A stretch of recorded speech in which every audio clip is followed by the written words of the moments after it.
Setiap hari, surga mencatat kehidupan manusia. Tugas yang diabaikan, sikap egois, ketidakjujuran, dan perbuatan salah semuanya tercatat. Pada saat Kristus datang kembali, setiap orang akan melihat dengan jelas bagaimana mereka telah hidup. Banyak orang akan terkejut ketika catatan hidup mereka dibukakan di hadapan Allah. Tuhan melihat setiap perbuatan yang baik maupun yang buruk. Tuhan juga melihat alasan di balik setiap tindakan kita. Tidak ada yang dapat disembunyikan dari Tuhan. Karena itu, setiap orang akan menerima upah sesuai dengan hidup dan motif mereka.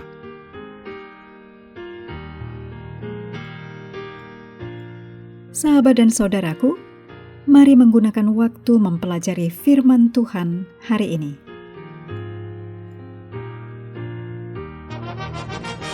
Pelajaran 13, Sabat tanggal 20 Juni. Judulnya, Menuju Kekekalan.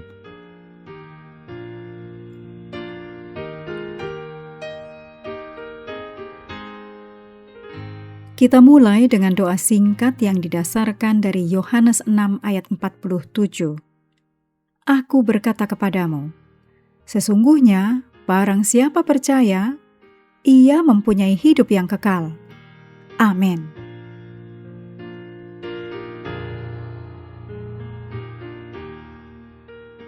Ayat hafalan dalam 1 Yohanes 3 ayat 2. Saudara-saudaraku yang kekasih, sekarang kita adalah anak-anak Allah, tetapi belum nyata bagaimana keadaan kita kelak.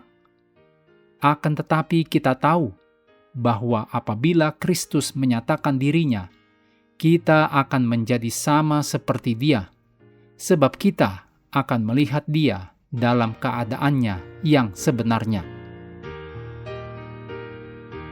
Apakah yang akan terjadi pada masa depan kita? Apakah yang menanti di depan kita? Mungkin tampak menakutkan atau menggembirakan, menakjubkan, dan juga menggetarkan. Ketahuilah bahwa Yesus itu setia dan bahwa firman-Nya benar, yang ditulis dalam Wahyu 3 ayat 14. Masih akan ada masa-masa sulit ke depan, demikian ditulis dalam Matius 24 ayat 21 dan 22. Tetapi Yesus telah berjanji bahwa Ia tidak akan pernah meninggalkan atau membiarkan kita. Ditulis dalam Ibrani 13 ayat 5. Yesus akan melakukan persis seperti yang Ia katakan. Dan memang selalu demikian. Yang ditulis dalam Ibrani 10 ayat 23. Dan orang yang bertahan sampai pada kesudahannya akan selamat. Demikian ditulis dalam Matius 24 ayat 13. Terlepas dari berapa lama lagi kita akan hidup di dunia ini, kita harus terus memandang kepada Yesus, melihat dengan teguh kepada Yesus. Ini tidak selalu mudah dalam dunia yang penuh gangguan ini. Tetapi kiranya kita, seperti Daud berkata, mataku tetap terarah kepada Tuhan, sebab Ia mengeluarkan kakiku dari jaring. Demikian ditulis dalam Mazmur 25 ayat 15. Pekan ini, mari kita pelajari tentang upah di surga, yang ditulis dalam Matius 5 ayat 12, juga Wahyu 22 ayat 12. Bagaimana keadaan surga itu kelak? Dan pada akhirnya, betapa luar biasanya dapat bersama dengan Tuhan yang menciptakan kita, mengasihi kita sampai rela mati, menebus dari dosa kita, dan Tuhan yang segera datang kembali. Kita hanya perlu bertahan dalam iman sampai saat itu tiba.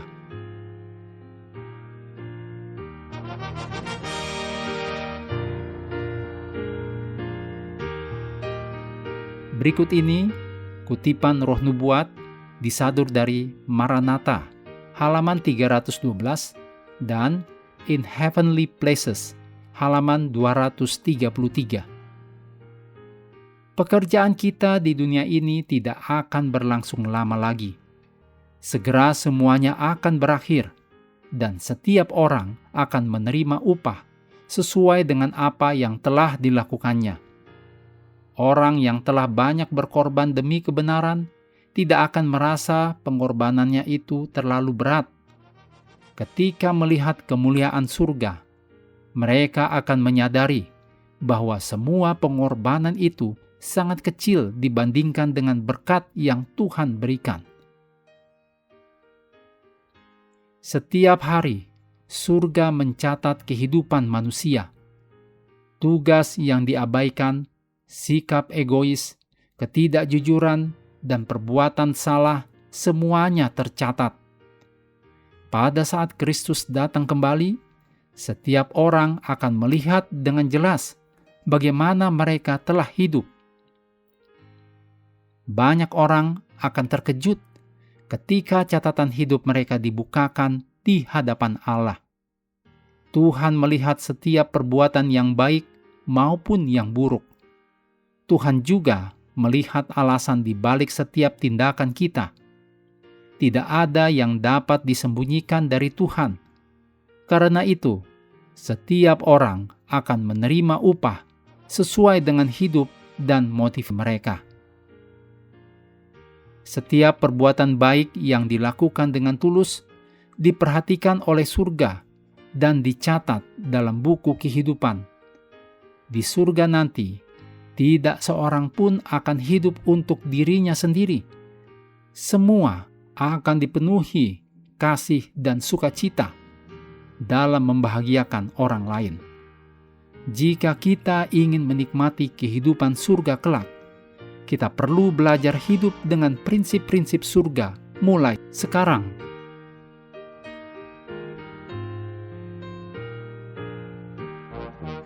Menutup pelajaran hari ini, segala pujian kita naikkan hanya kepada Tuhan yang telah memberikan Roh Kudus untuk menyertai dan mengajari kita firman kebenaran. Terima kasih telah belajar bersama. Tuhan memberkati kita semua.